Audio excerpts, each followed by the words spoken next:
ओम शांति।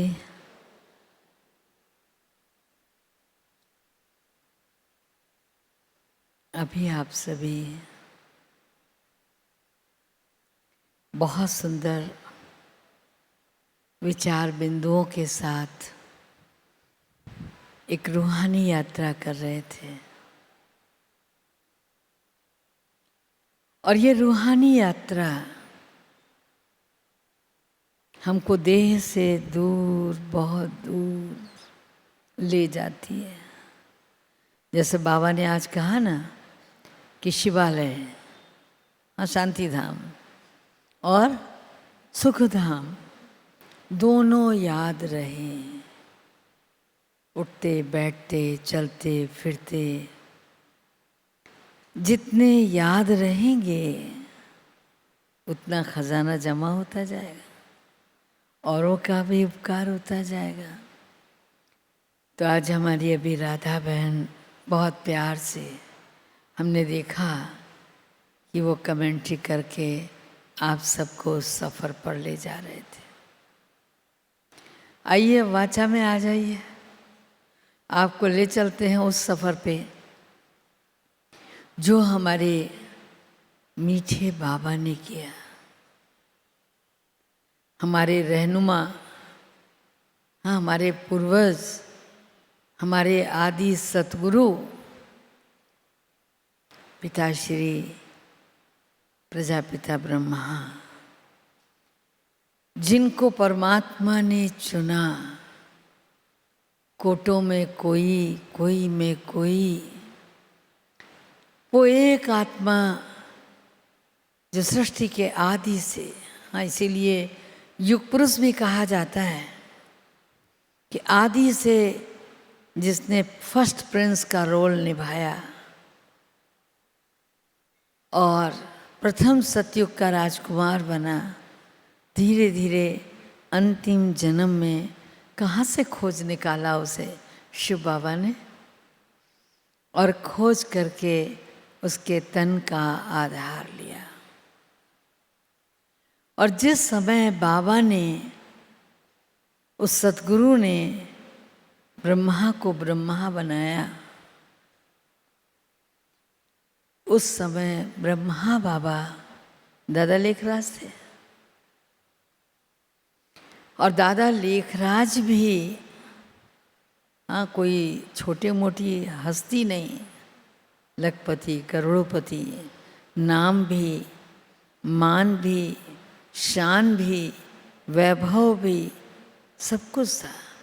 इस कलयुग की दुनिया में जब कोई चर्चा की जाती है तो कहते हैं, अरे जिसके पास श्री है, समृद्धि है, वैभव है, संपन्न है, अच्छा परिवार है, अरे उसे क्या ज़रूरत दुनिया में किसी और को खोजने की, उसके लिए तो यही स्वर्ग है, ऐसा बोलते हैं ना।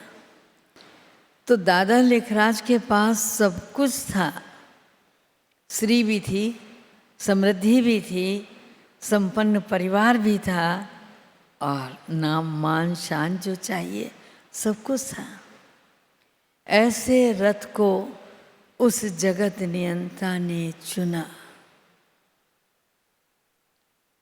तो जब बाबा ने चुना तो पहला कदम वो जो दादा लेखराज जी ने रखा था, जिसके बाद प्रजापिता ब्रह्मा बना, तो वो पहला कदम कौन सा था?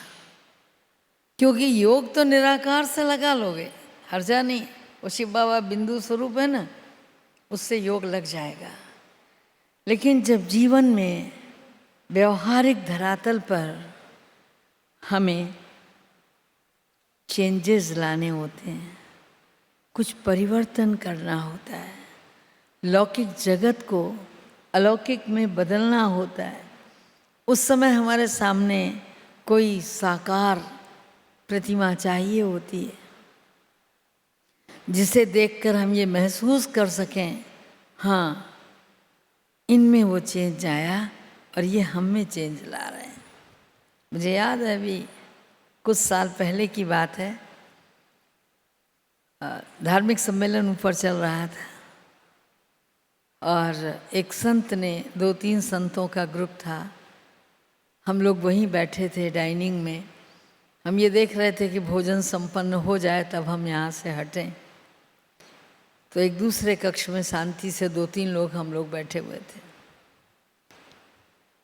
तो उस संत ने आकर कहा कि आप इस धार्मिक विंग में पदाधिकारी हैं, मैं आपसे कुछ पूछूं, आप बताएं। मैंने कहा बैठिए, पूछिए। तो बोला जितनी आपकी शिक्षाएं हैं, जो आपके प्रिंसिपल्स हैं, उनकी कोई संपन्न तस्वीर यहाँ मौजूद है? आप सोच सकते हैं मैंने क्या उत्तर दिया होगा। तो मैंने छूटते ही कहा जी हाँ है, और आप चाहें तो हम मिलवा दें उनसे। तो मेरे मुंह से निकला छूटते ही कि दादी जानकी एक वो उदाहरण है जो आदि से अब तक पिताश्री की, शिव बाबा की, बाप दादा की प्रत्येक शिक्षा का संपूर्ण स्वरूप है, साधना की अनमोल मूर्त है। वो अपने आप में प्रज्ञा शक्ति है। आदरणीय दादी जानकी वो उदाहरण थी जिन्हें हम समाज के सामने पेश कर सकते थे, संतों के सामने पेश कर सकते थे। वो ऐसा व्यक्तित्व संपन्नता वाला जिसमें कहीं से कोई भी आप कमी न ढूंढ पाए। अब साकार बाबा तो नहीं था ना, जो मैं ये कहती कि चलिए मिलवा दूँ साकार बाबा से। लेकिन दादी जानकी ने भी किसको फॉलो किया? साकार को ना। किसको फॉलो किया? मम्मा को ना। तो बात है आज सिंपल और सैंपल बनने की। तो जब हमने यहाँ कदम रखा था तो जैसे ब्रह्मा बाबा समृद्ध थे, संपन्न थे, श्री से, संपदा से, वैभव से, ऐसे ही आप सब बहुत ऊंचे गए। अब आपके सामने आ रहे हैं कि जो आप सब यहाँ बैठे हुए हो शांति वन में, आप सब भी जब ज्ञान में आए थे, क्योंकि 15 साल वालों की भट्टी है ना, तो जरा 2 मिनट ये चिंतन करो कि 15 साल पहले आप क्या थे और आज 15 साल बाद आप क्या हो। तो 15 साल पहले जब इस ज्ञान में आए थे तो आपके जीवन में, आपके जीवन की समृद्धि, आपके जीवन का यश, आपके जीवन की गरिमा क्या थी, और आज 15 साल बाद आप किस गरिमा में जी रहे हो। दोनों को तुलना करो। तो ब्रह्मा बाप ने जो सबसे पहला कदम उठाया था वो था त्याग। सारे वैभवों का, सारे नाम मान शान का, सारी समृद्धि का त्याग करके मात्र एक साधक के रूप में ब्रह्मा बाबा सामने आया ना। आप सब ने देखी होगी ब्रह्मा बाबा की वो फोटो भी जिसमें पैंट शर्ट पहन के बाबा बैठा हुआ है, देखी ना। तो वो उनके वैभव संपन्नता की तस्वीर, और उसके बाद उनके तपस्वी मूर्त की तस्वीर, और उसके बाद उनके फरिश्ता स्वरूप की तस्वीर, और उसके बाद तो अव्यक्त ही हो गए। तो ब्रह्मा बाप का जो पहला कदम था वो क्या था? त्याग का। और उस त्याग ने न केवल उनके वैभवों से, उनकी संपन्नता से, उनकी श्री समृद्धि से उनको बेहद का वैराग दिलाया। त्याग तभी आता है जब वैराग्य होता है। विरति जागी जिंदगी में, राग की इति हो गई।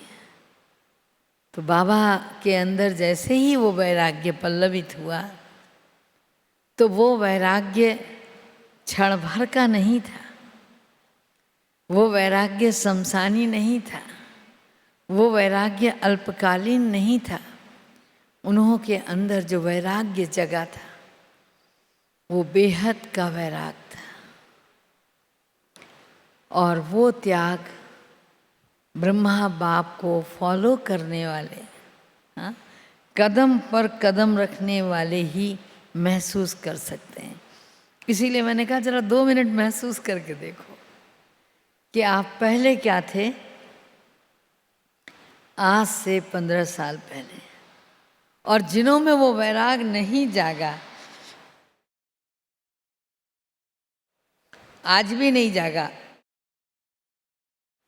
वो आज भी यहाँ आते हुए क्लास करते हुए कहाँ है? दुनियावी बहुत सारी गतिविधियों में, और ऐसी गतिविधियों में जो मुझे बतानी नहीं चाहिए, आप स्वयं जानते हैं। हम में और आप में बैठे हुए बहुत से लोग, वो क्या क्या बोलते हैं मुझे तो आता भी नहीं है, हाँ, किटी पार्टी के मेंबर हैं, कहते हैं समाज में जीना है तो क्या करें बहन जी, वो भी करना पड़ता है। कुछ लोग नियमित दुनियावी श्रृंगार प्रसाधन यहाँ वहाँ, वो क्या क्या मैं नाम नहीं लूँगी, जाना आना करते हैं, और देह भान को बढ़ाने वाला श्रृंगार आज भी करते हैं। और अगर पूछा जाए भाई ये सब क्या है, तो कहेंगे अरे दीदी शिव बाबा ने कहा है तोड़ निभाओ। बोला क्या करें, निभाना पड़ता है ना, इसलिए ये सब करना पड़ता है। नहीं करेंगे ना तो समाज में किक आउट कर दिए जाएंगे, इसलिए बहुत जरूरी है। लेकिन एक बात आपको कहना चाहूँगी कि जो श्रृंगार बाबा ने हम बच्चों का किया, आप बुद्धि के दर्पण में उसको देखिए। जो दिव्यता भगवान ने बख्शी है, जो सिंपलिसिटी बख्शी है, वो दुनिया में कहीं खोजने पे नहीं मिलती। और उससे ज़्यादा रॉयल श्रृंगार दुनिया में कुछ भी होता नहीं है। बाहर का जो श्रृंगार हम करते हैं वो केवल हमारी दैहिक सुंदरता को बढ़ावा देता है। और आप खुद महसूस करिए इस बात को, मेरे महसूस करने की बात नहीं। किसी भी पार्टी में जाइए, बहुत लिपा पुता चेहरा हो, वो आपको नहीं खींचता। बहुत सिंपल सादा मुस्कुराता हुआ उस पार्टी में कोई ऐसा सदस्य, वो आपको खींचता है। तो उसकी सिंपलिसिटी खींचती है, उसकी निर्मलता खींचती है, उसके अंदर का बाहर का भाव खींचता है, उसकी स्पष्टता खींचती। क्या खींचता है? वो तो कुछ भी नहीं किए हुए। आप खुद महसूस करेंगे इस बात को। कोई पारिवारिक गैदरिंग हो, कोई सामाजिक गैदरिंग हो, खींचता कौन है? जो सैंपल होता है, जो सिंपल होता है, जो सैंपल होता है। तो बाबा ने हम बच्चों को सबसे पहले खुद सिंपल रहकर दिखाया। जितनी सादगी से बाबा रहा, दीदी रही, दादी रही, यहाँ तक कि आज भी मधुबन में जिस बाबा के कमरे में खिंचते चले जाते हैं, आकर्षण बहुत तेज होता है। बाबा के कमरे में जाएं, नीचे आए हैं लेकिन ऊपर जाएं। कहाँ जाएंगे? बाबा के कमरे में जाएंगे। कभी आपने ये देखा कि उस कमरे की छत आज भी खपड़ैल की है? वहाँ से चलिए कि आज भी खपड़ैल है। बहुत दादी जी को कहा, सुना, निवेदन किया कि दादी अरे संस्था बदल गई है, इंटरनेशनल हो गई है, आप प्लीज़ हाँ कर दीजिए, हम इसको बदल दें। लोग क्या कहेंगे, बाबा कहाँ रहता था? न उस ऊपर वाले ने कहा, न नीचे वालों ने हाँ कहा, और आज तक उस पर खपड़ैल आज भी है। बाहर से थोड़ा सा उसका रंग रूप बदला गया, लेकिन अंदर सब कुछ वही है, ऊपर की छत भी वही है। तो सबसे पहले बाबा का जब हम त्याग देखते हैं तो हम उस त्याग की बात नहीं करते जब बाबा ने अपना सब कुछ बहनों के सामने रख कर के वंदे मातरम कर दिया था यज्ञ की स्थापना करते समय। लेकिन उसके बाद भी 14 वर्ष तपस्या के बाद भी केंद्र पे केंद्र खुल गए, उसके बाद भी बाबा वहीं रहा। और बाबा ने बनाया भी, ट्रेनिंग सेंटर बनवाया, तो कहा बच्चों के लिए, बच्चों के लिए। विचार कीजिए, हमारी आदरणीय परम श्रद्धेय दीदी लास्ट तक वहीं रही। तो जिन्होंने ब्रह्मा बाप के कदम पर कदम रखा, उन्होंने कभी भी किसी वैभव से समझौता नहीं किया। जो सादगी ब्रह्मा बाबा में थी, वो सादगी उनके जीवन का मंत्र थी। और हम अगर अभी भी दोनों नावों में सवार, बुरा मत मानिएगा मेरी बात का, क्योंकि बाबा कहता है वो भी दिखाई दे रहा है। संगम अनमोल क्यों है कि कलयुग के रंग रोगन भी दिखाई देते हैं और सतयुग की स्वर्णिम दुनिया भी आपके सामने है। आप कहाँ हैं? बिल्कुल मध्य में हैं, संगम युग पर है। आप उधर भी देख सकते हैं और आप उधर भी देख सकते हैं। तो विचार कीजिए कि हम कहाँ खड़े हैं, और अगर हम बाबा का सैंपल बनना चाहते हैं तो हम कैसे बनेंगे, कैसे बनेंगे? कलेक्शन करना हमारी मीठी मीठी माताओं की आदत होती है। ये भी रख लें, वो भी रख लें, ये भी कर लें, बहुत कलेक्शन करती।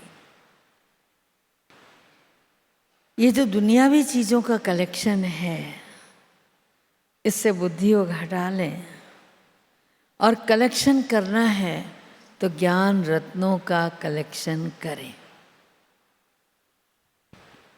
आज गीता का पहला पाठ पढ़ा है ना, मैं आत्मा हूँ। तो हम बाबा की दी हुई शिक्षाओं को, जो बाबा ने जीवन के अंतिम प्रहर तक 1969 17 जनवरी रात्रि तक बाबा ने क्लास कराई। उस कराने वाले ने नहीं कहा कि क्या रोज रोज क्लास कराना और आज तो तकलीफ है, नहीं। इस शिक्षा जो परम सद्गुरु से मिल रही है, उसका सम्मान ब्रह्मा बाबा ने अंतिम प्रहर तक किया। तो अगर हमको अपने जीवन में कुछ कलेक्शन करना है, देखो ये सोना चांदी काम आएगा नहीं, है ना, वस्तु संग्रह ये भी काम आएगा नहीं, क्योंकि जो प्रकृति उपद्रव मचाने वाली है, परिवर्तन जो आप देख रहे हो, इससे भी अधिक भयावह होंगे।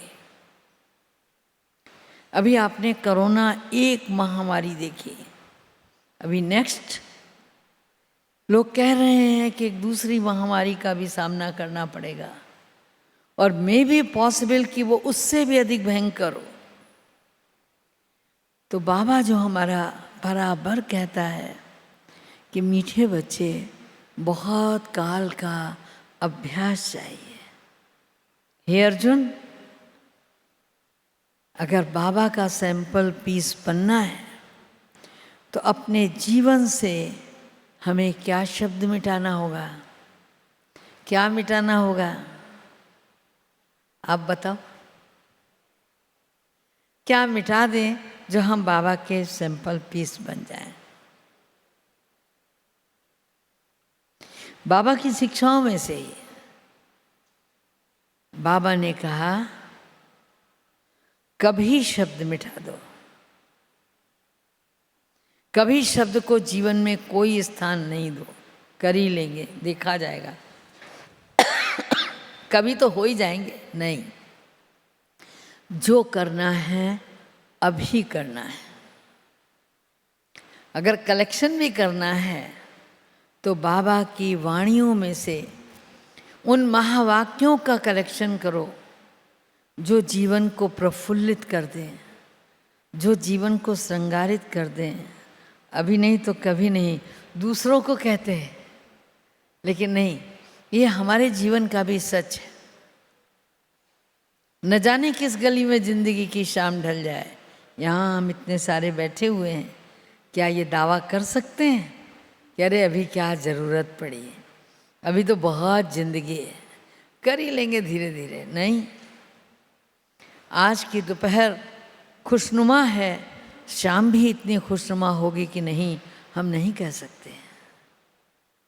तो हमें भी अपने जीवन में कभी को अभी में बदलना पड़ेगा। बाबा ने कभी नहीं कहा त्याग करते समय कर ही लूँगा, अच्छा चलो मैं बाबा का बन जाता हूँ, दुकान से शिव बाबा को क्या मतलब है, धीरे धीरे कर दूँगा। लेकिन जिस समय पहला साक्षात्कार हुआ था, अलिफ को अल्लाह मिला और बे को मिली झूठी बादशाही, उसी समय बाबा ने सब कुछ त्याग दिया था। तो पहला कदम बाबा ने जो रखा वो त्याग का था। हम आत्माएं अपने आप से पूछें, हमने कितना त्याग किया है, कितना त्याग किया है।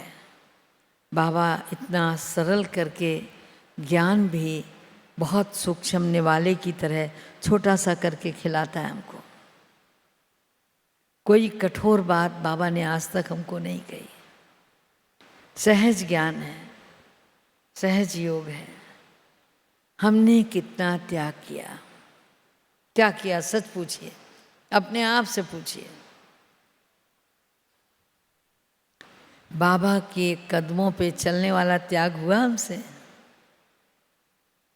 अगर हम दुनिया वाली बात सुनाने लग जाए बाबा के शब्दों में, कि जब हम पहली बार सीढ़ी चढ़े थे इस सेवा केंद्र की, तो मन में था परमात्मा से मिलन मनाएंगे, हमें परमात्मा से मिलना है, क्या आप भगवान से मिलवा देंगी?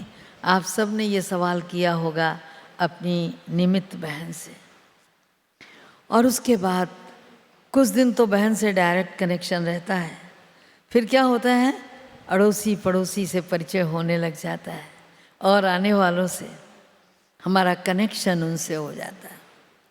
हम सोचते हैं ये तो कई साल से चल रहे हैं, तो हमारे लिए वो कनेक्शन के बाद कोटेशन बन जाते हैं, उदाहरण मूर्त बन जाते हैं। हमारे लिए सिंपल पीस है, बहुत अच्छे लगने लगते हैं, देखो कितने अच्छे हैं, बहुत नियम से आते हैं, हमसे पहले पहुंचते हैं, योग में बहुत अच्छी तरह बैठते हैं। फिर हम दीदी से नहीं पूछते हैं कि दीदी आप बताइए क्या करना चाहिए, फिर बगल वाले से पूछते हैं आपने क्या किया था, आप बता दीजिए। और हम उन कोटेशन जिसको बना लेते हैं उदाहरण मूर्त, उससे बात करने लगते हैं, उसके साथ आने जाने लगते हैं। और जब कभी ऐसा होता है कि उसकी कोई कमी आते जाते नज़र आ जाए, छोटी छोटी बातें, किसी रिक्शे वाले से पैसे देते समय थोड़ा गर्म मिजाज में बोले, हम कुछ किया हमने, तो अगले ही दिन जा कर के दीदी को बोलते हैं, दीदी वो तो 15 साल से चल रहे हैं, अरे इतना बोल रहे थे उसको, बाबा की कितनी ग्लानि होती है, आप उनको समझाओ ना, क्योंकि हमें पच नहीं रहा, ये 15 साल से ज्ञान में चल रहा है और इस तरह बोल रहा है। दीदी कहती है अच्छा ठीक है, बताएंगे, समझाएंगे, हम बताएंगे उनको। हम 1 दिन 2 दिन प्रतीक्षा करते हैं, और जब देखते हैं दीदी नहीं बता रही है, बोला चलो हम ही करेक्शन कर देते हैं। तो पहले हमने उनको कनेक्शन किया, फिर कोटेशन उनको उदाहरण मूर्त बनाया, और फिर हम उन्हीं में करेक्शन करने चले।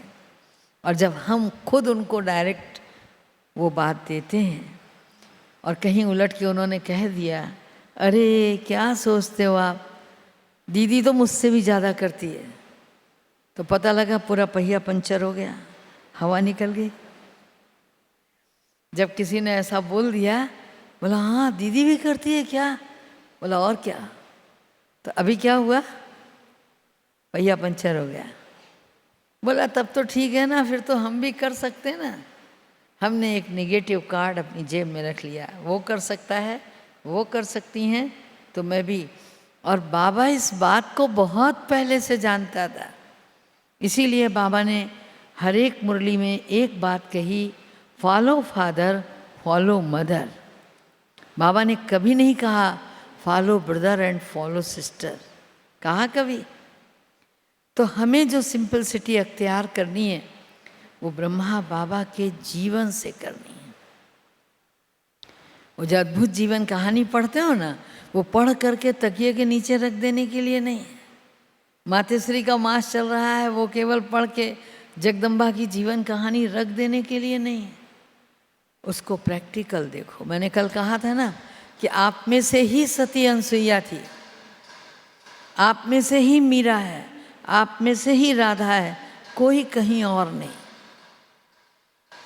मेरे कान सुने तो प्रभु तुम्हारी वाणी सुने, मेरा मुख बोले तो तुम्हारे महावाक्य बोले, मैं बैठूं तो तुम्हारे इशारे पर, मैं खड़ी हूं तो तुम्हारे इशारे पर। तो ये जो मैंने सुनाया, कनेक्शन, करेक्शन, कोटेशन, करेक्शन, हाँ, और इससे हमारे अंदर लूजनेस पैदा होती है। तो हम लूज ना हो, हमें तो बाप की तरह सिंपल और सैंपल बनना है। और सैंपल बनने के लिए अपने आप को सुबह से शाम ज्ञान रत्नों का कलेक्शन अपने अंदर करना, कलेक्शन करना, ताकि अपनी पूंजी से किसी को दे सको। अगर पूंजी ही नहीं होगी तो दोगे कैसे। दाता बनकर अगर देना है तो हमारे पास परमात्म शिक्षाओं का भंडार होना जरूरी है। अगर करेक्शन करना है तो किसी दूसरे में नहीं करना, हमें खुद में करेक्शन करना है, खुद में करेक्शन करना है। ध्यान देना है इस बात को, और अब भी करना है, तत्काल करना है। मैं एक छोटा सा वाकया सुनाऊं। लिखने और पढ़ने का शौक़, और यहाँ मुझे ऐसे ही काम दे दिए जाते थे कि ये फोल्डर बनाओ, ये मैटर बनाओ, ये करो। तो धार्मिक प्रभाग का एक मैटर मुझे बनाना था और मैं लग गई बनाने में। तो हमारी धार्मिक प्रभाग की अध्यक्षा थी प्रेम दीदी, देहरादून वाली, हरिद्वार में जो रहती थी। तो उनसे उन्होंने कहा, अरे छोड़ो, तुम 2 लाइन लिखो और दे दो, जगदीश भाई जी खुद बना देंगे। मैंने उनकी ओर देखा, मुस्कराया और फिर भी लिखने में लगी रही। लिख के भेज दिया। मुझे उस समय वो बात समझ में नहीं आई कि दीदी ऐसा क्यों कह रही हैं। मेरे मन के अंदर भावना थी कि मैं लिखूं और भ्राता जी को खोजना पड़े कि इसमें से क्या काटूं, क्या हटाऊं, इतना अच्छा लिख के भेजूं कि उनको काटने के लिए सोचना पड़े। तो मेरी तो भावना दूसरी थी, और दीदी ने बड़े सहज कह दिया कि अरे तुम लिख के भेज दो, भ्राता जी बना देंगे। कुछ दिनों बाद ये जगदम्बा वाली पुस्तक आई थी, तो उसमें एक जिक्र था कि बाबा ने एक बार अपने किसी भाई को एक चारपाई बनाने के लिए आग्रह किया था, और उसने जो चारपाई बनाई उसका माप उचित नहीं था। तो बाबा और मम्मा दोनों आंगन में पांडव भवन में खड़े थे, और उस चारपाई को देखते हुए बाबा उस भाई से पूछ रहे थे कि भाई ये उस चारपाई के नीचे आ जाएगी, जरा डाल के दिखाओ। वो लेके आया तो वो तो साइज ही अलग था, आ ही नहीं सकती थी। उधर से भोजन करके प्रेम महन आ रही थी, तो वो भी वहीं खड़ी हो गई और उन्होंने कहा आएगी नहीं। दोबारा फिर जब बाबा ने उसको कहा तो उसने इधर उधर किया, उन्होंने कहा आएगी नहीं, दोबारा कह दिया आएगी नहीं। मम्मा मुस्कराई, मम्मा ने प्रेम बहन की ओर देखा और प्रेम दीदी उसके बाद वहाँ से चले गए, कोई बात नहीं। रात को गुड नाइट करने पहुँचे वहाँ। तो जब गुड नाइट करने पहुँचे तो मम्मा ने कहा कि प्रेम बहुत समझदार हो गई हो। मैंने उनके मुख से भी सुना है, वो हमारी अलौकिक गुरु थी, ज्ञान में वही लाई थी,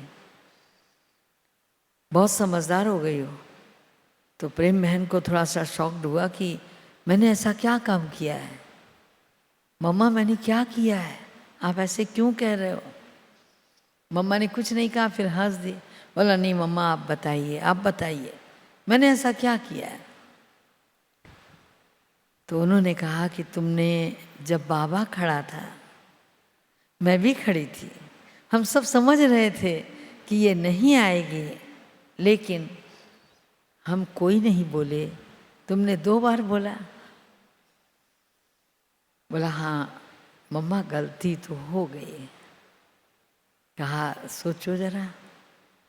तो उस दिन से उन्होंने कहा मैंने बिल्कुल बोलना छोड़ दिया, जब 2 बड़े खड़े हैं मुझे बोलने की ज़रूरत नहीं है। जब बड़े बैठे हैं, माना वो बना देंगे, तुम लिख दो 2 लाइन, तब मुझे ये बात समझ में आई।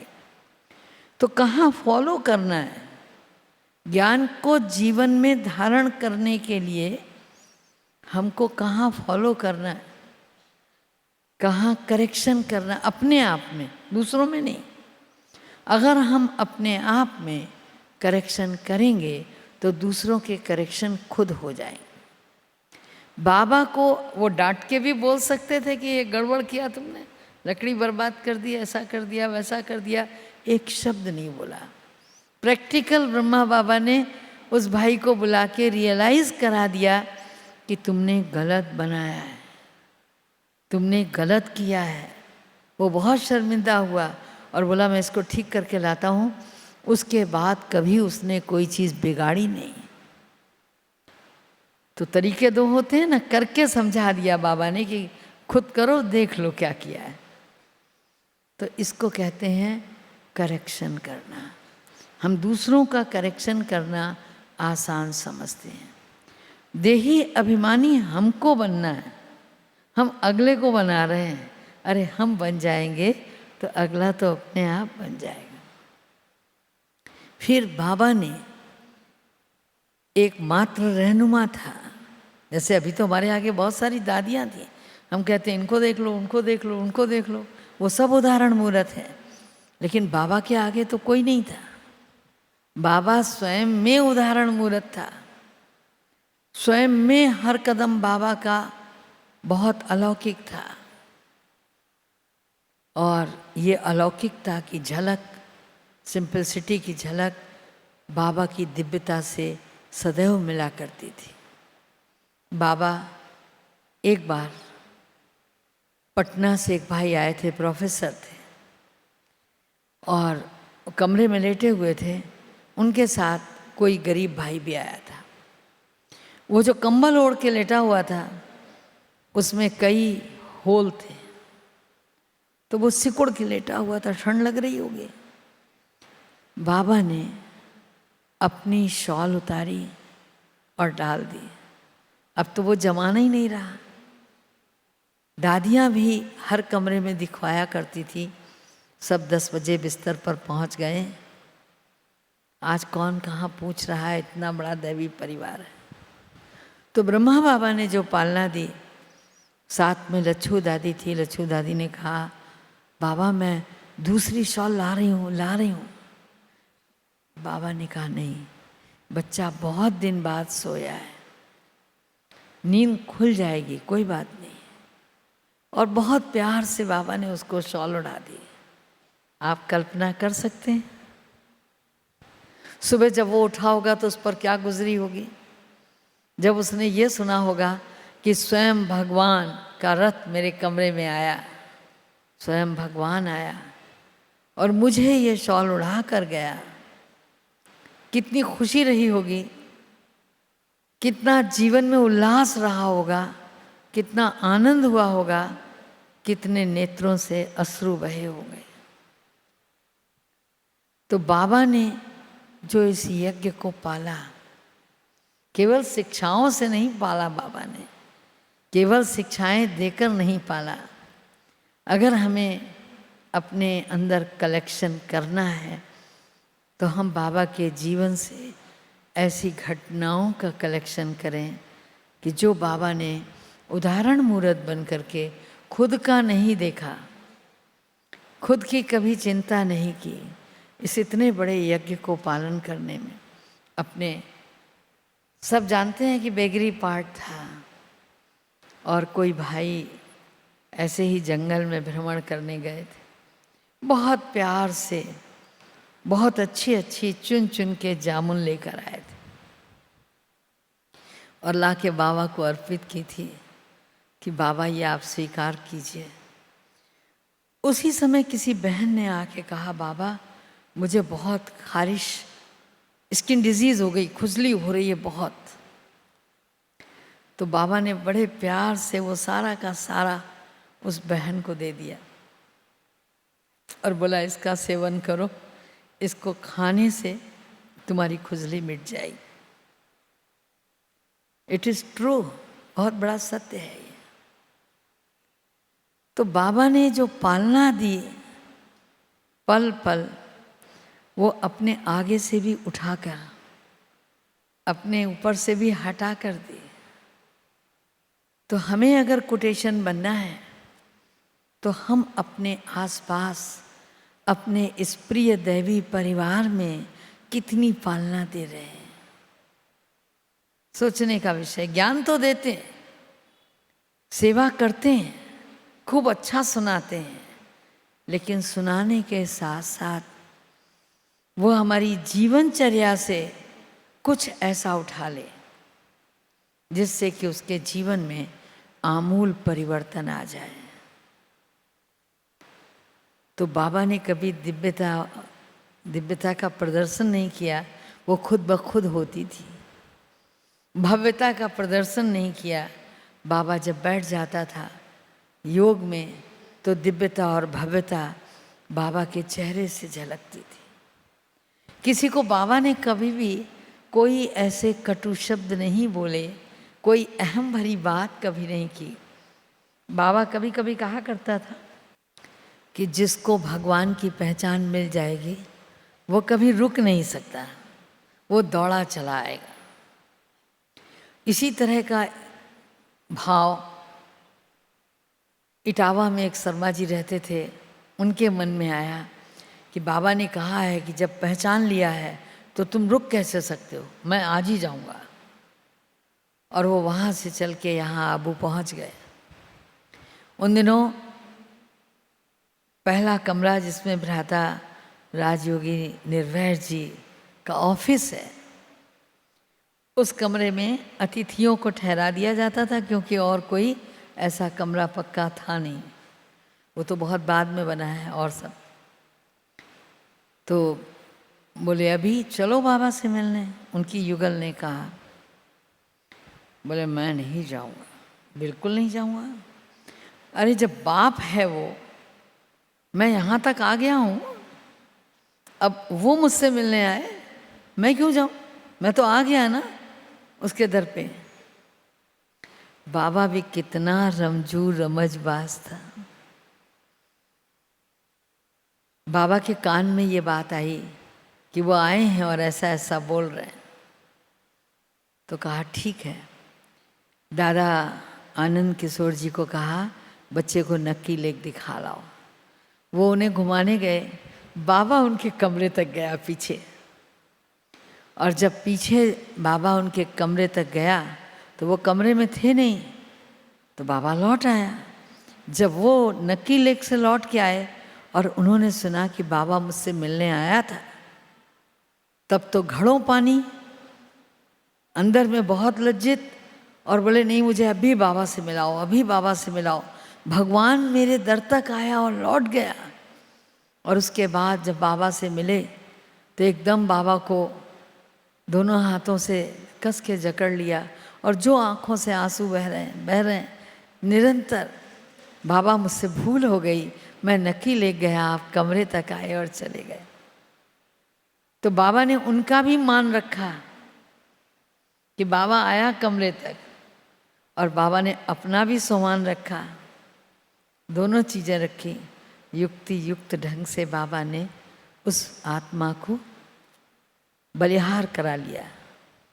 तो भगवान पर बाबा बलिहार गया, ऐसे बाबा ने अनेक आत्माओं को बलिहार कराया। तो समझने की बात है कि हमको अपने जीवन में दिव्यता लानी है। बाह्य जगत की दिव्यता, भव्यता, संपन्नता वो सब नहीं लानी।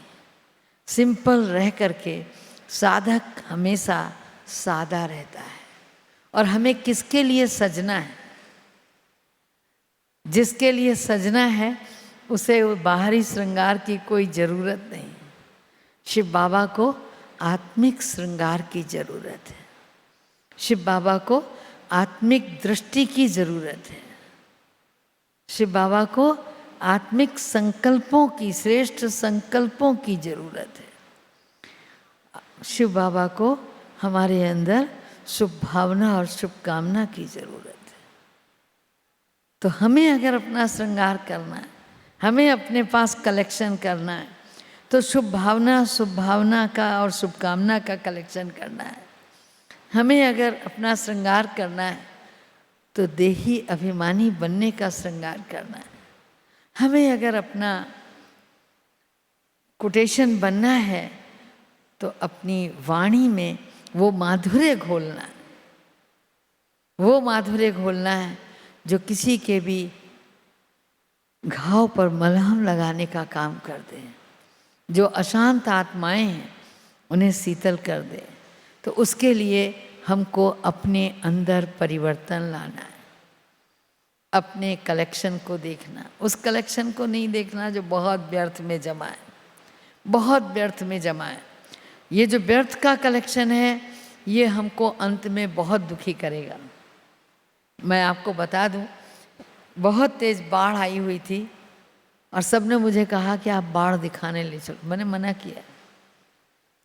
मैंने कहा लोग डूब रहे हैं और आपको बाढ़ देखने की पड़ी। बोला नहीं नहीं, आप ले चलो, एक बार तो देखेंगे। चलो भाई, लेके गए। तो मैंने देखा वहाँ के एक बहुत बड़े बंगले से एक बहन बाहर आ रही थी। एक छोटा सा सूटकेस उनके सर पे रखा हुआ था और वो बार बार मुड़ मुड़ के बंगले में देख रही थी।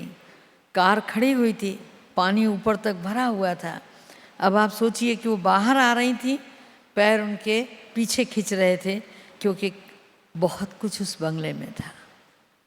हाँ, हज़ारों का फर्नीचर था, हज़ारों का सामान था, कुछ भी लेके बाहर नहीं आ सकती थी। वो सब पानी से भरा हुआ था।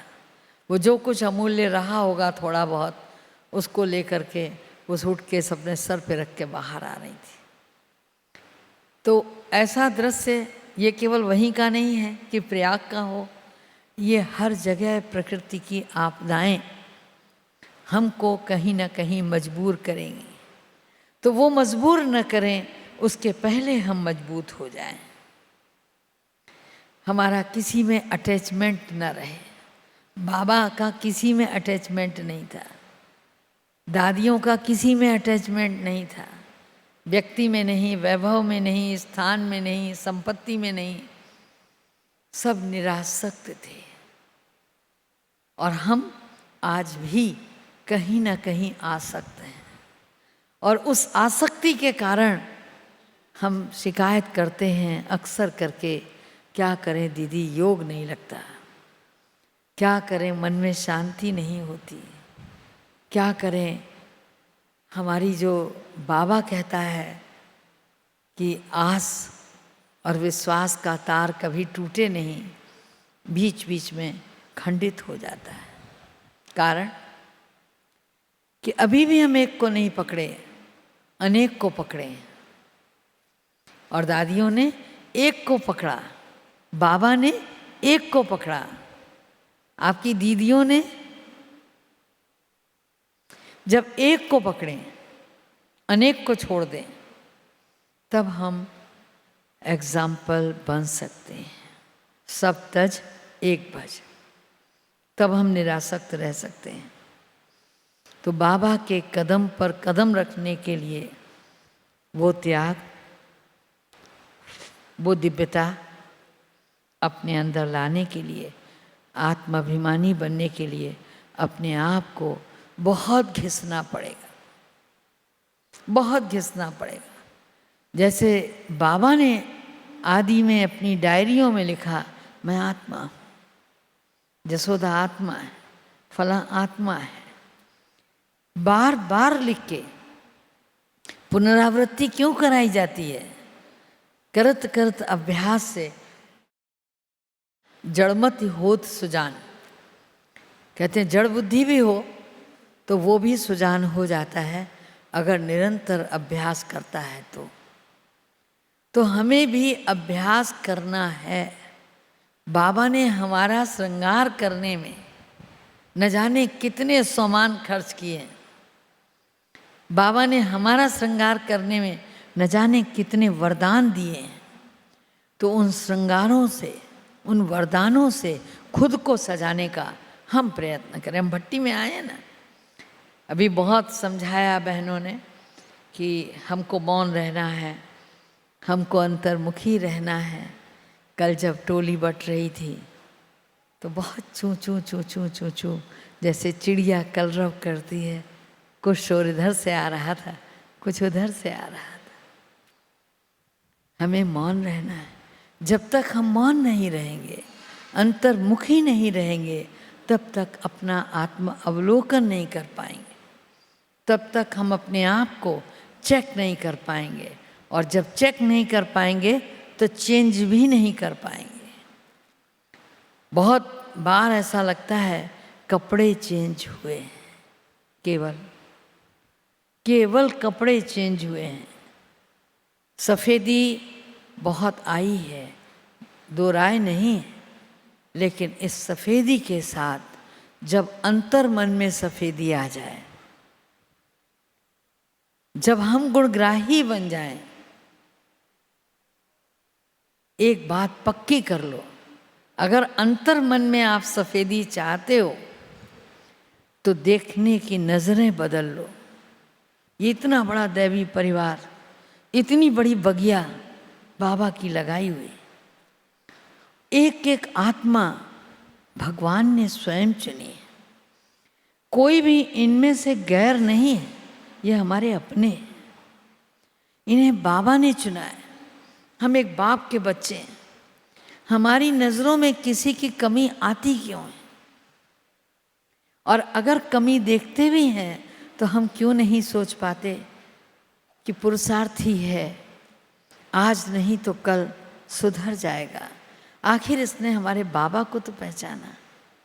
बाबा के महावाक्य है कि 36 अवगुण हैं, हर्जा नहीं, एक गुण है, उसने मुझे पहचाना। तो कम से कम इस आत्मा ने बाबा को पहचाना है। और सचमुच मुझे तो बहुत बार लगता है कि शायद हमारे देखने में कमी है। हम उस आत्मा का वो गुण क्यों नहीं देख पा रहे हैं जिस गुण के आधार से बाबा ने उसको चुना है। और जिस दिन हम उस गुण को देख लेंगे, क्या बात है, फिर हमें उसके और भी अनेक गुण नजर आने लगेंगे। तो हम केवल शुभ भावना और शुभ कामना रखें, हम केवल गुणग्राही बन जाएं। हमारे बाबा ने चुना है, हमारे बाबा का चुना हुआ है, कोटों में से कोई है। जब हमारी हर आत्मा के प्रति नज़रिया बदल जाएगा, दृष्टिकोण बदल जाएगा, तो आप देखिए असीम स्नेह, जैसे हम कहते हैं कि बाबा प्रेम का सागर है, तो आप भी तो उसी के बच्चे हो। अभी हमने जो कुछ कहा है उसको प्रैक्टिकल करने के लिए तैयार हो जाए। बहुत कुछ नहीं कहा, आपको बाबा की जीवनचर्या से 2-4 चित्र खींच कर दिखाए हैं। तो कोई भी चीज़ जो है परफेक्शन मांगती है, जब तक परफेक्ट नहीं होती तब तक उसे शोकेस में रखा नहीं जा सकता। और अगर हम अपने आप को शोकेस में रखने लायक योग्य बनाना चाहते हैं तो आज हम कुछ चिंतन भी करेंगे और अनुभूति भी करेंगे। आइए अब हम सब चलें बाबा के पास और अपने अंदर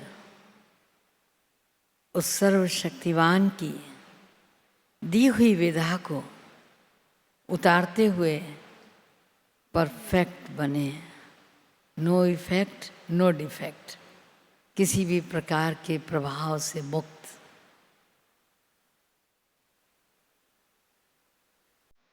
मैं आत्मा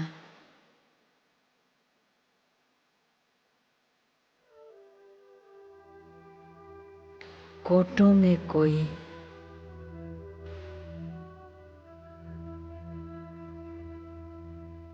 कोई में भी कोई,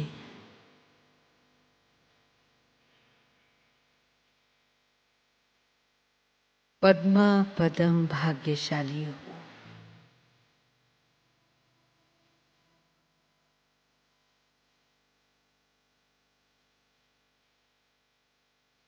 मीठे बाबा,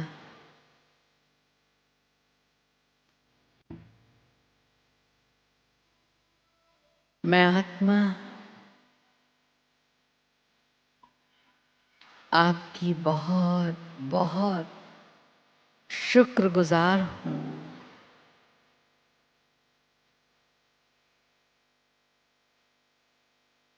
आपने मुझे कांटों के जंगल से निकाल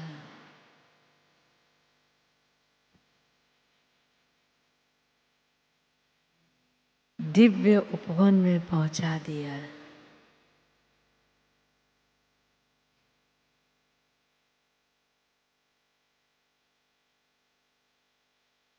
इस देह से न्यारे होकर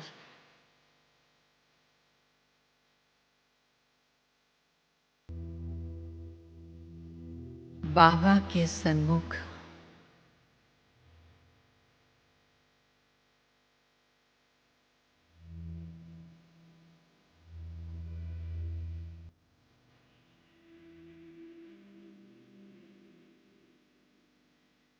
मैं आत्मा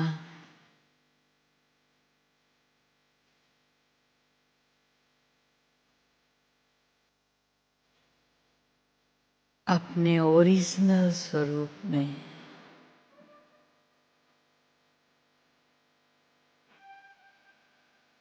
ज्योतिर्मय स्वरूप में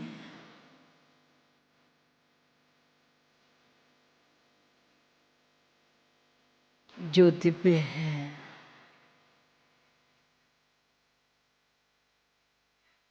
जो भव्य है, बाबा के सन्मुख पहुंचे हुए हूँ।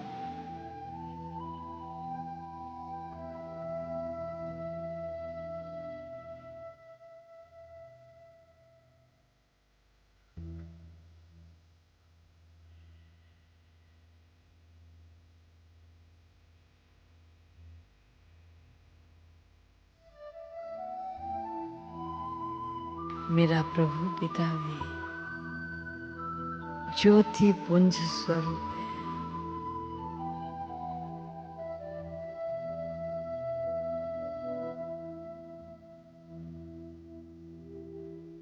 उनकी किरणें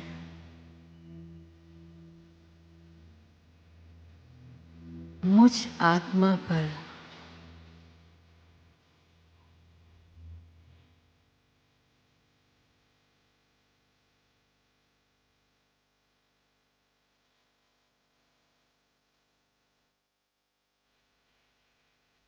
पड़ती जा रही है।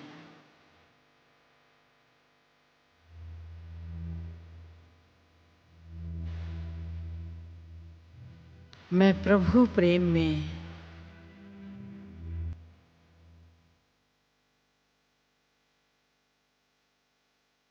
सरोबार हो रही हूँ।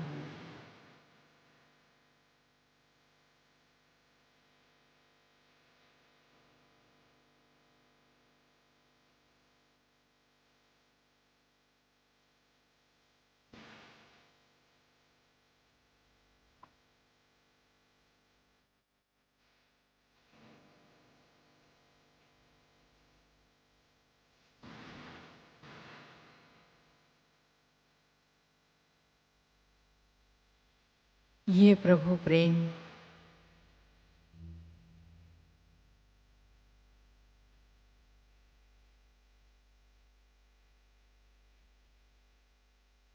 मुझे कुंदन बनाता जा रहा है।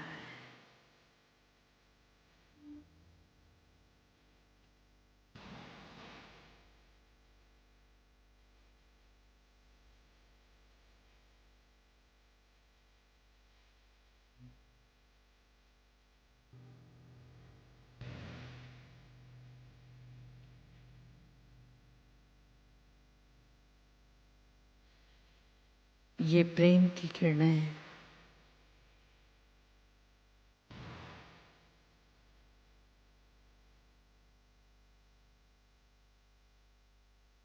मुझ आत्मा से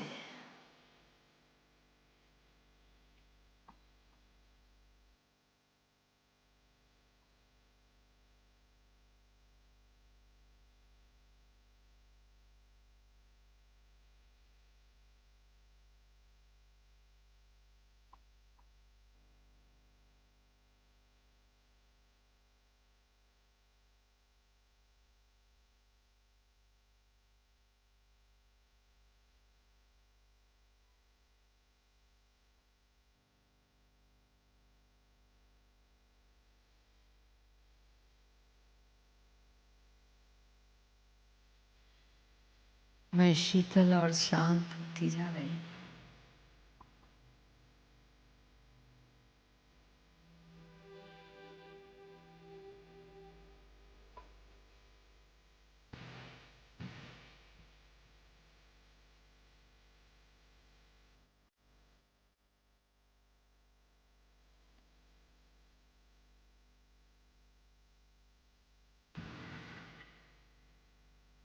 मेरे अंदर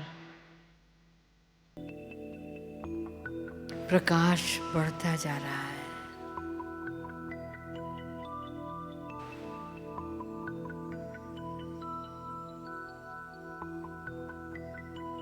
मस्तक से होते हुए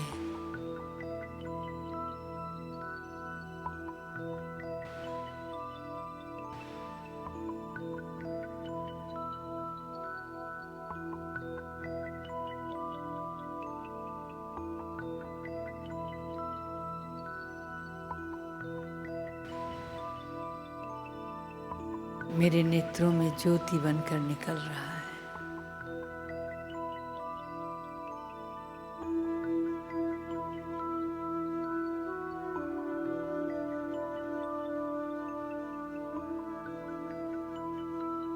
सर्वत्र प्रेम ही प्रेम,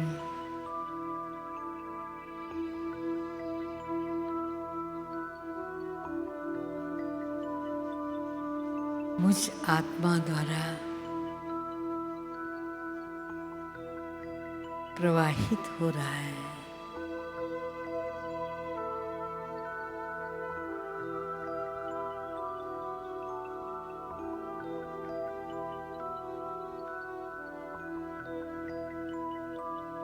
मैं आत्मा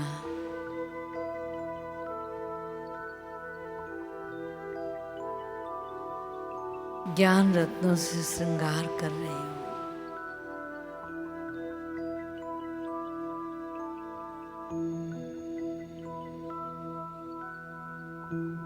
अपनी दिव्य बुद्धि में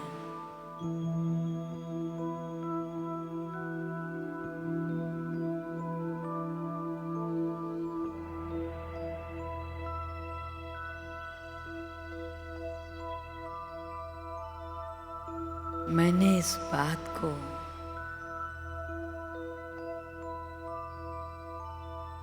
बहुत अच्छी तरह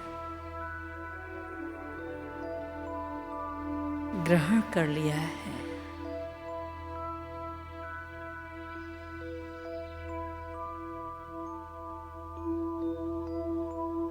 मैं भगवान की प्रिय पात्र,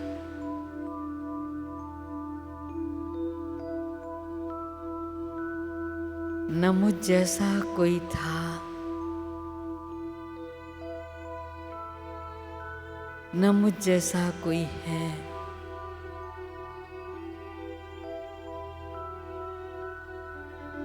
न मुझ जैसा कोई होगा।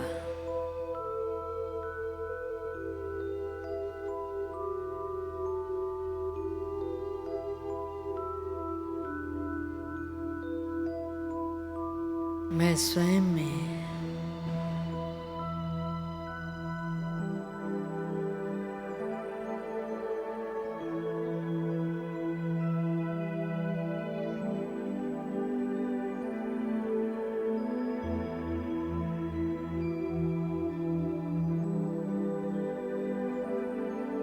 मैं बाबा की अनमोल मस्तक मणि हूँ।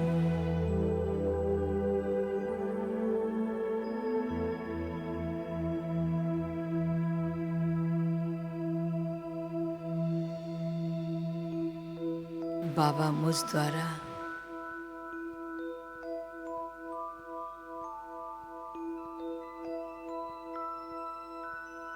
शक्तिशाली प्रकाश की किरणें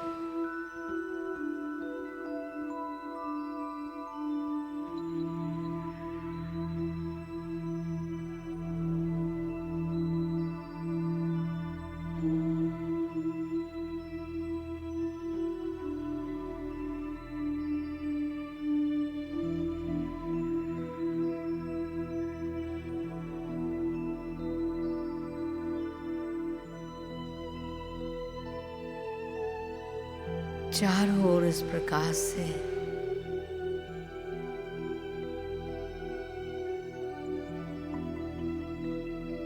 आत्माएं शक्ति संपन्न हो रही हैं।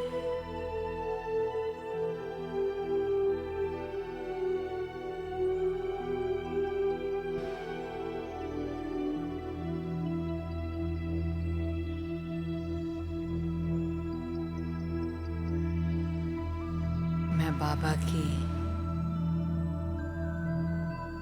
सच्ची कौड़ी हूँ।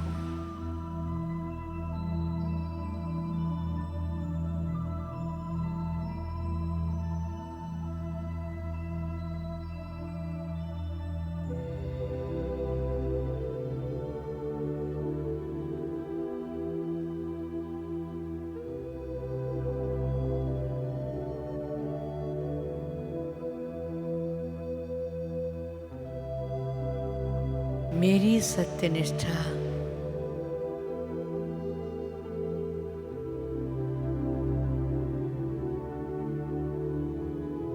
मुझे आवाज की दुनिया से पार फरिश्ता स्वरूप में ले जा रही है।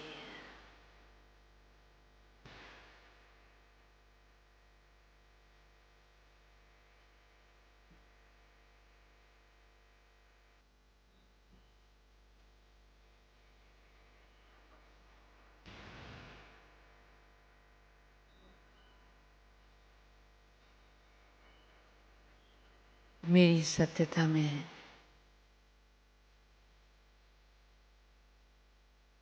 असीम शक्ति है।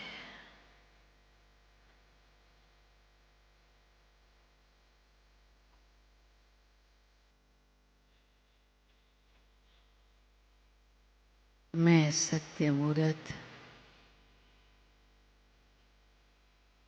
चमकता हुआ फरिश्ता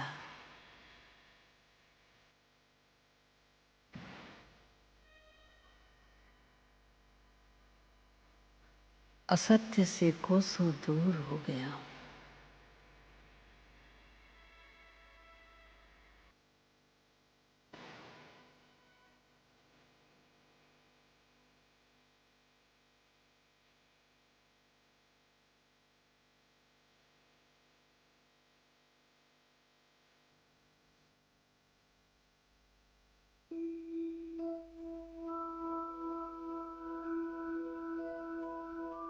मैं सत्य परमेश्वर का सानिध्य पा चुकी हूँ।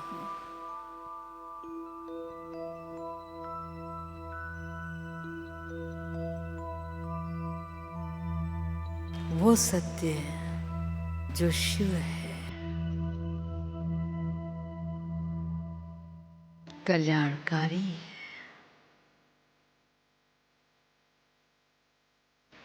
अति सुंदर है।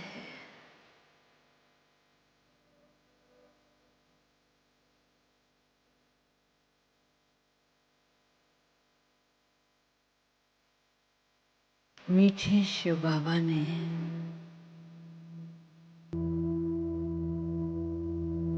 कल्याण करने का कलश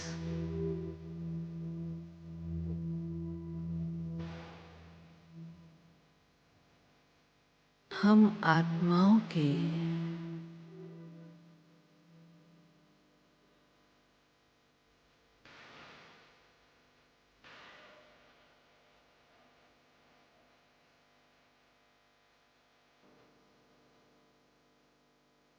मस्तक पर रखा है।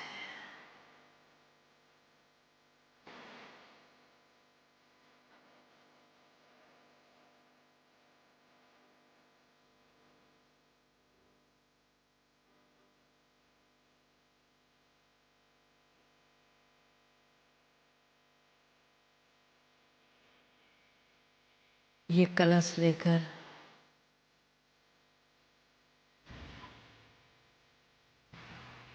मैं आत्मा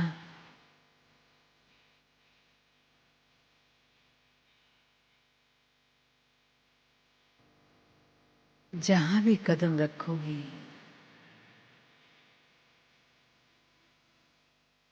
वहां सर्व आत्माओं का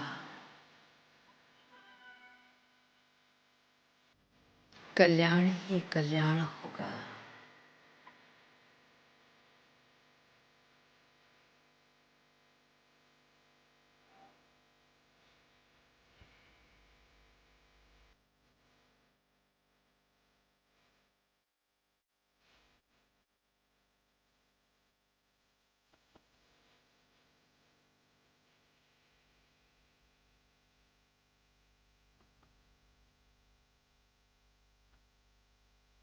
उस उद्धारकर्ता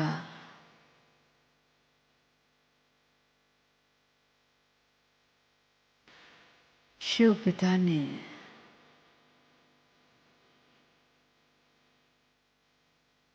मुझ आत्मा को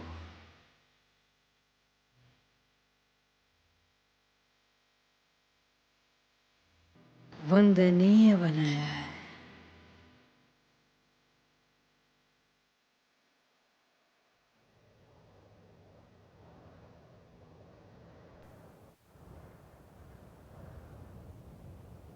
मुझ आत्मा का ही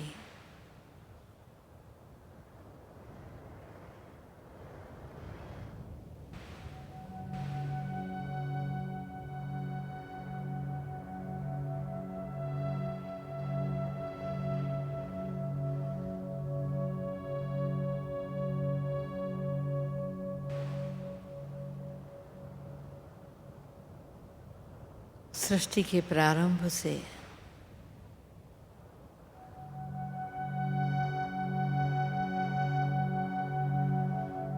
आदि देवी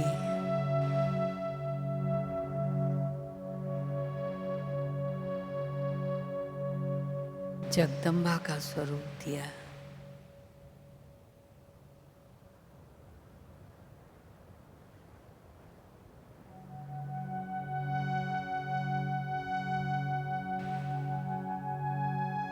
मैं आत्मा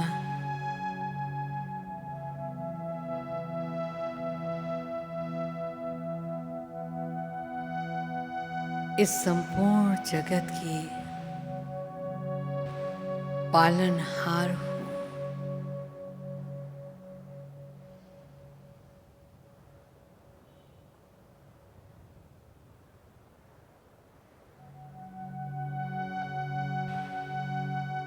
पालना करने के लिए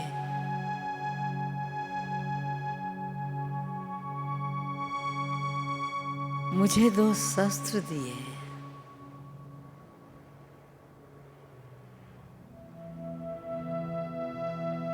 करुणा और क्षमा।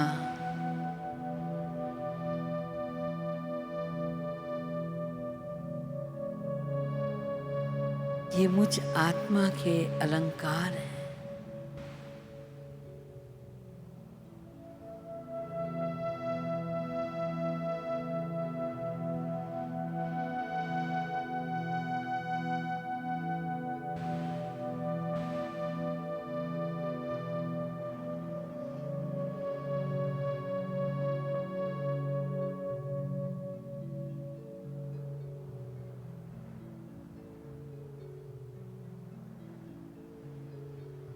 मैं इन दो अलंकारों से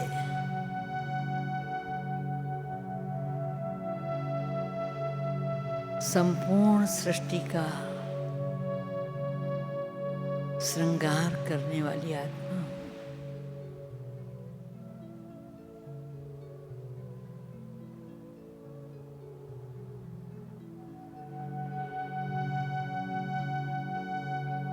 सर्वप्रथम स्वयं प्रति करुणा भाव रखते हुए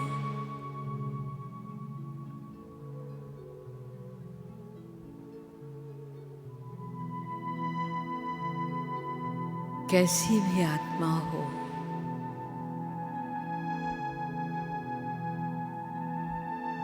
उसके उद्धार का प्रयत्न करूंगी।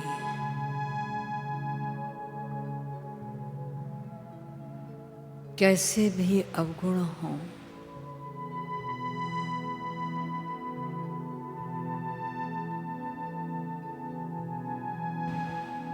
मैं उसे क्षमा करते हुए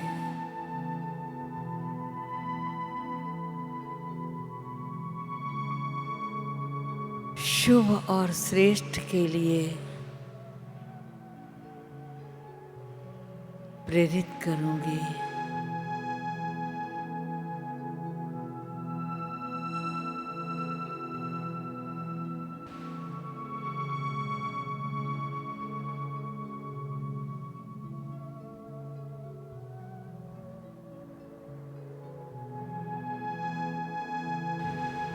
आहा मेरा भाग्य,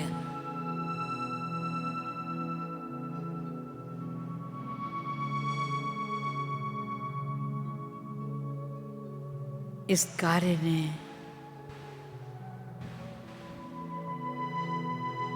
मेरी दुआओं से झोली भर दी।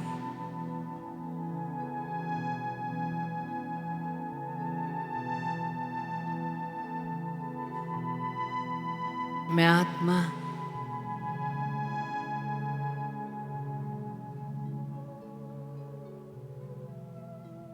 संपन्न होती जा रही हूँ।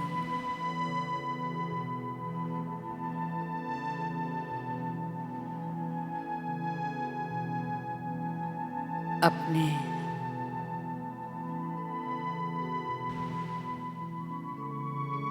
लक्ष्मी स्वरूप का आवाहन कीजिए।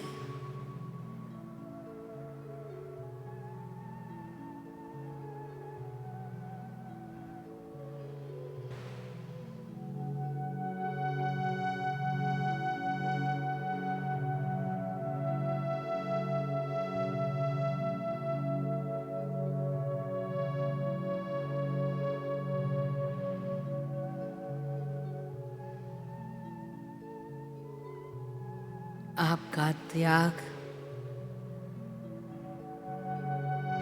आपके भाग्य में बदलता जा रहा है।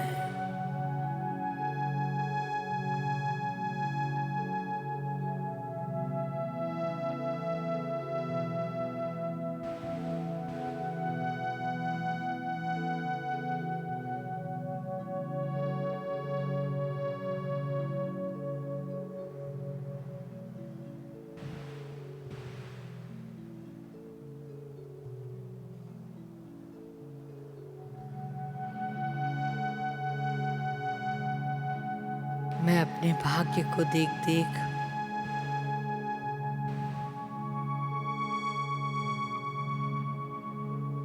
अति प्रसन्न हो रही हूँ।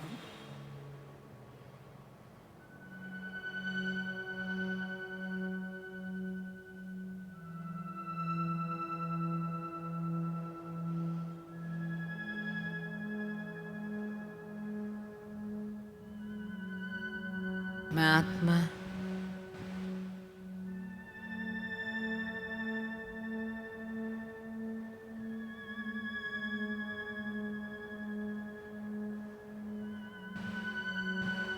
अपनी खुशी के खजाने को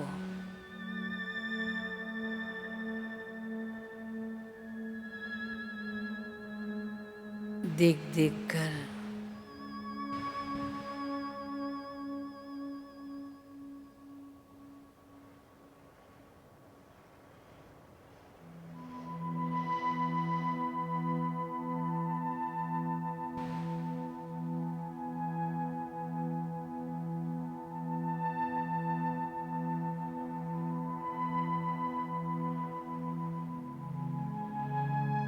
अपने अपने स्थान पर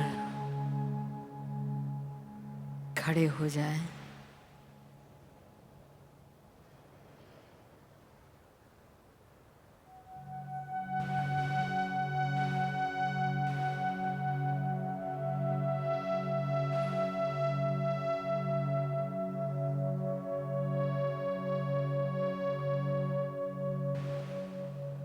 अपने पड़ोसी के साथ आमने सामने हो जाएं, दो दो का ग्रुप बना लें।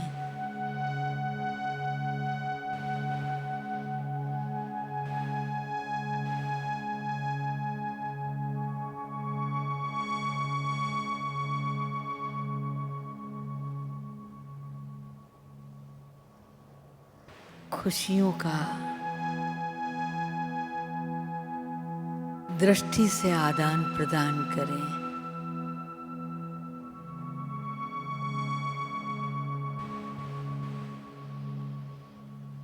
बाप दादा खुशियों की बरसात कर रहे हैं।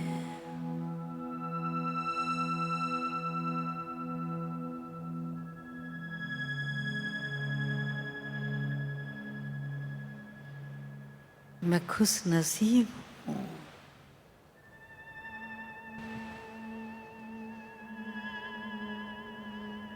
एक दूसरे को खुशी का आदान प्रदान करें।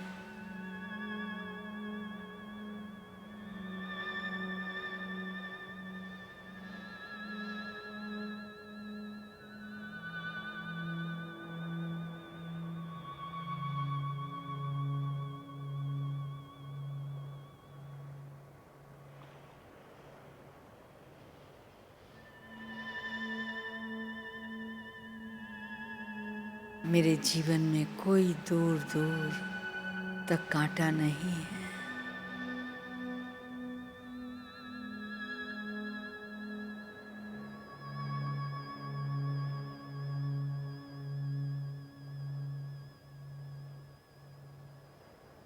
भगवान ने सारे कांटे मुझसे निकाल दिए।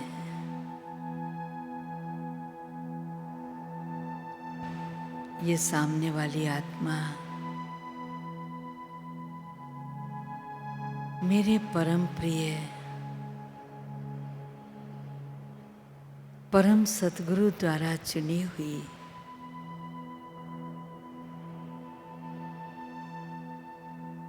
मेरी गुरु भाई है।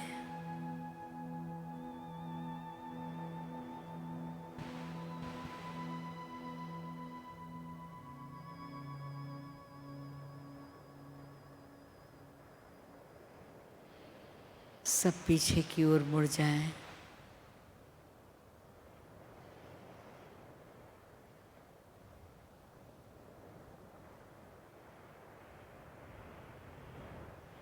इस बेहद के परिवार को देखें।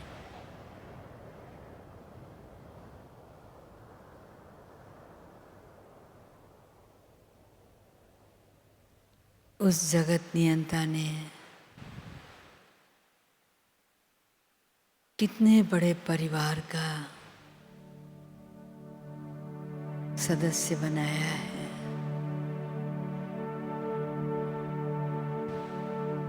प्रत्येक का कल्याण करना है।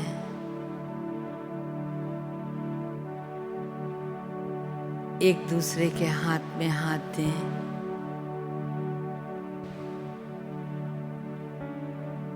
हम सबको शिवालय साथ चलना है।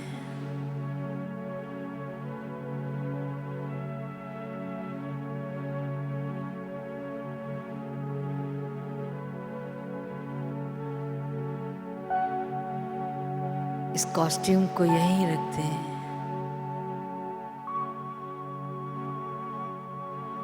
अति सूक्ष्म स्वरूप में स्थित हो।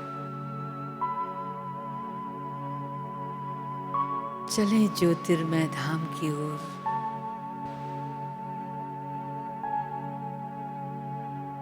जहाँ शिव बाबा हमारी प्रतीक्षा कर रहा है।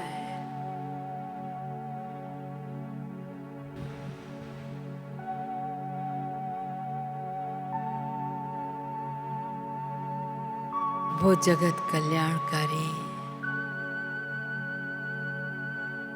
इस संपूर्ण जगत का कल्याण करने वाला हमारा इंतजार कर रहा है।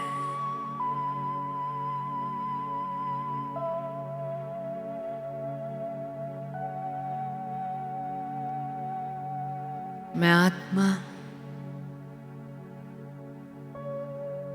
अति श्रेष्ठ संकल्प से संपन्न होती जा रही हूँ।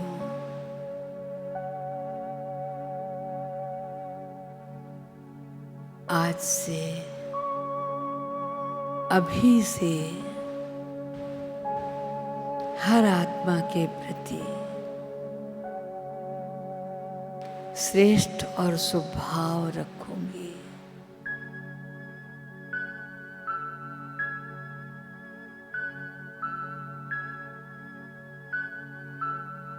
संपूर्ण जगत में श्रेष्ठ और शुभ का संचार करूंगी। जिनको मैं देख रही हूं ये मेरे अपने हैं।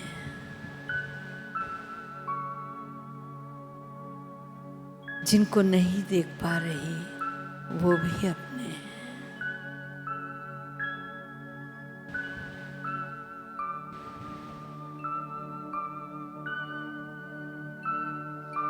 वापस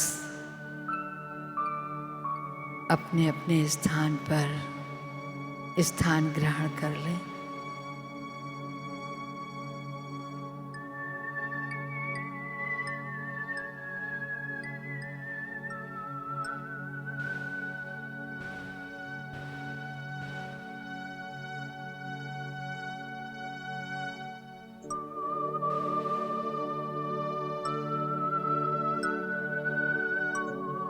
अपने फरिश्ते स्वरूप को सामने लाए।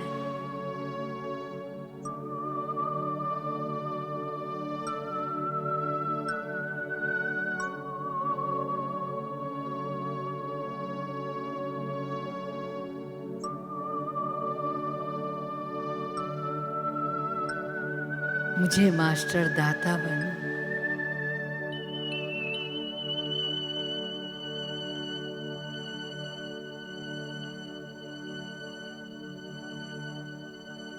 सर्व आत्माओं के प्रति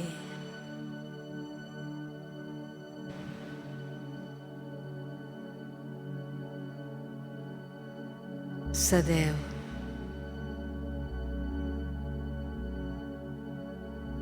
यही भाव रखने हैं।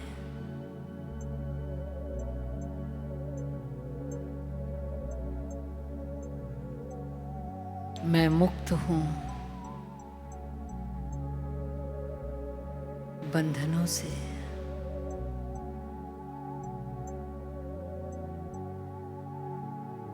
मैं मुक्त हूं माया से। मेरे पैर फर्श पर नहीं अर्श पर हैं।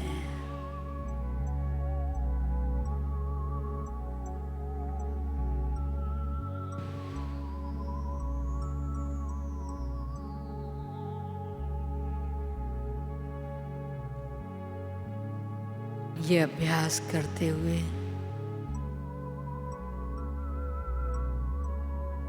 संपूर्ण जगत को बंधन मुक्त, माया मुक्त बनाना है। मीठे बाबा की ब्लेसिंग से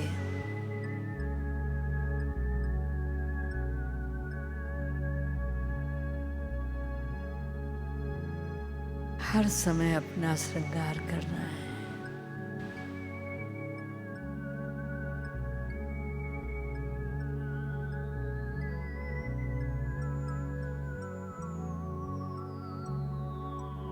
अपने ज्ञान, गुण और शक्ति के खजाने को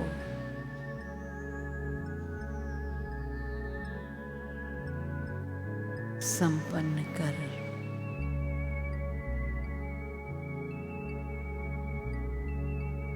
मास्टर दाता बनना है।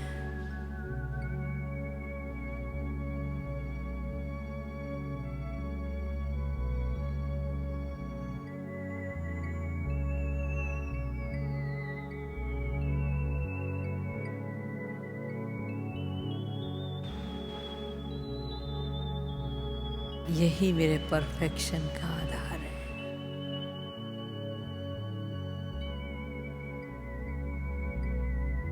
मुझे एक पल भी व्यर्थ नहीं गंवाना।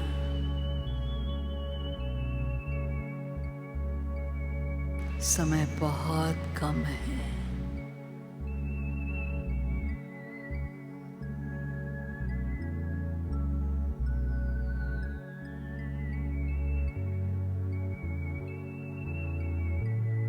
वापस अपने अपने शरीरों में आ जाइए।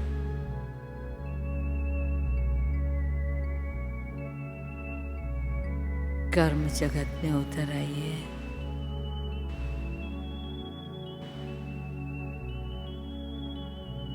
ओम शांति शांति शांति।